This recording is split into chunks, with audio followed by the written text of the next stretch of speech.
Sombala, JBT, GPS Phogat, cluster Sanjarwas, block Bhomla, district Jaipur. हमें विभाग द्वारा एक सोर्स किट मिली हुई है और सोर्स किट में आपको दिख रहा है टेबल के ऊपर बहुत सारी टीएलएम रखी हुई है और इस टीएलएम का हम रोज प्रयोग करते हैं ना, किसके लिए? सीखने के लिए, है ना भाई। तो अब देखो इस टीएलएम में हमें एक ये अल्फाबेट मिला हुआ है, एक ये आकृतियां, एक समय देखने के लिए घड़ी, इसमें महीने, डेज और समय, ये सब कुछ कैलेंडर है ये। तो इसमें ये चीजें सीखते हैं। ये छोटे बच्चों के लिए 1 से लेकर 10 तक काउंटिंग। तो हमें बहुत सारी टीएलएम मिली हुई है। मैं आज आपको एक टीएलएम के बारे में बता रही हूँ। देखो, छोटे बच्चों को सिखाने के लिए हम एक ये टीएलएम लेते हैं। इसमें क्या है, अब बच्चों को रंगों की पहचान हो जाएगी ना भाई। अब ये हरा, रेड, पीला और ब्लू, नीला, हरा, लाल और पीला। तो रंगों के आधार पर बच्चे वर्गीकरण करना सीख जाएंगे इससे। और एक हम इससे पैटर्न भी सीख सकते हैं। जैसे देखो, ये मैंने एक पैटर्न बनाया है, ये पैटर्न बन गया भाई। तो सबसे पहले मैंने यहाँ इसमें क्या लिया है, त्रिभुज लिए, फिर क्या लिया भाई, लिया है, फिर क्या लिया है, वृत्त लिया है। आप इसको गोल भी कह सकते हो, त्रिकोणा, चौकोर, ये कह सकते हो, क्योंकि हमने क्या करना है, ये पैटर्न पूरा करना है। अब मैंने ये 3 आकृतियां ले ली है। अगर हम इस पैटर्न को आगे बढ़ाएंगे तो इसमें सबसे कौन सी आकृति आएगी, कौन सी आकृति आएगी भाई, ये ग्रीन वाली आकृति आएगी। तो हम छोटे बच्चों को इससे पैटर्न सिखा सकते हैं, बड़े बच्चे भी सीख सकते हैं भाई इससे पैटर्न। और हम इनसे क्या सीख सकते हैं, आकृतियां सीख सकते हैं।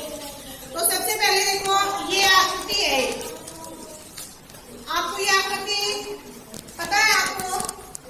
Yes ma'am. ये क्या है, त्रिकोण है, यानी कि 3 कोने, 3 कोने वाली आकृति को हम क्या कहेंगे, त्रिकोण, है ना भाई। तो देखो इसमें कितनी तो भुजाएं हैं, कितने कोने हैं, 3 कोने 3 भुजाएं। हाँ, क्योंकि हमने पहले सीख लिया था। तो देखो इसमें 1 2 3 भुजाएं हैं और 3 कोने हैं, 1 2 3। तो 3 भुजाएं और 3 कोने, इनकी 3 भुजाओं से घिरी हुई जो बंद आकृति है उसको हम क्या कहेंगे भाई, त्रिकोण। ठीक है। उसके बाद में क्या है, एक ये आकृति आ जाती है, ठीक है। इसमें बताओ मुझे कितनी भुजाएं हैं, 4 भुजाएं हैं। और कोने कितने हैं भाई, 4 भुजाएं हैं और 4 ही कोने हैं। और भुजाएं एक जैसी है या अलग अलग है, एक जैसी है। चारों भुजाएं देखो समान है, 1 2 3 4, चारों भुजाएं समान, 4 कोने। तो हम इस आकृति को क्या कहेंगे, वेरी गुड, शाबाश। क्या है ये, अब बाद में आ जाती है तीसरे नंबर पर ये आकृति। अब ये आकृति, इसमें कितनी भुजाएं हैं भाई, 4 भुजाएं हैं और 4 ही क्या है, 4 कोने हैं, 4 भुजाएं हैं। लेकिन भुजाएं इसमें समान नहीं है, एक जैसी नहीं है ना चारों, इसमें 2 भुजा तो एक जैसी है और 2 भुजाएं एक जैसी है। यानी कि हम इसको ये कहेंगे कि आमने सामने की जो भुजाएं समान है और 4 कोने हैं, वो आकृति हमारी क्या है, आयत। क्या है वो, हमारी आयत है, ठीक है। अब हमारा आ जाता है ये एक, ये कैसी आकृति है, ये एक गोल आकृति है। इसमें भुजाएं कितनी है भाई, 3, कोई भुजा नहीं है और ना ही कोने हैं, ना ही कोने हैं, ना ही कोई भुजा है। तो ये आकृति हमारी क्या है,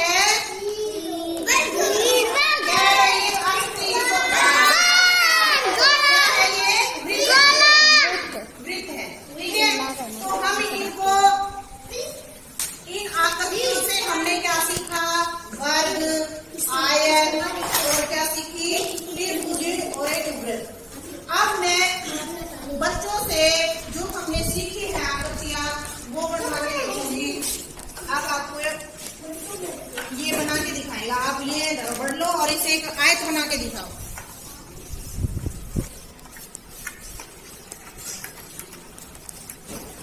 वेरी गुड। क्या बन गई भाई? ये एक आयत बन गई। क्या बन गई भाई? आयत बन गई। ठीक है, अब नेक्स्ट बच्चा लो, वर्ग बनाओ इसी में। बच्चे की ध्यान दीजिए।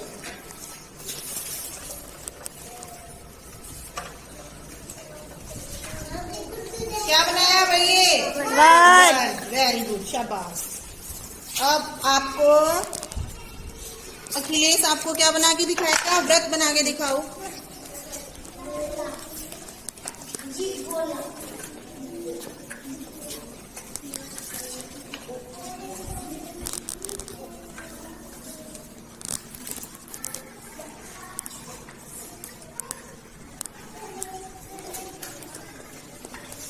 कौन सी आकृति बनाई है आपने भाई?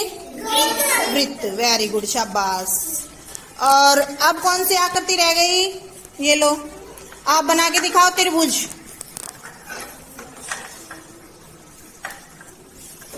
Very good. क्या बनाया आपने? देखो, एक रबड़ की सहायता से बच्चों ने बहुत सारी आकृतियां बनानी सीख ली हैं।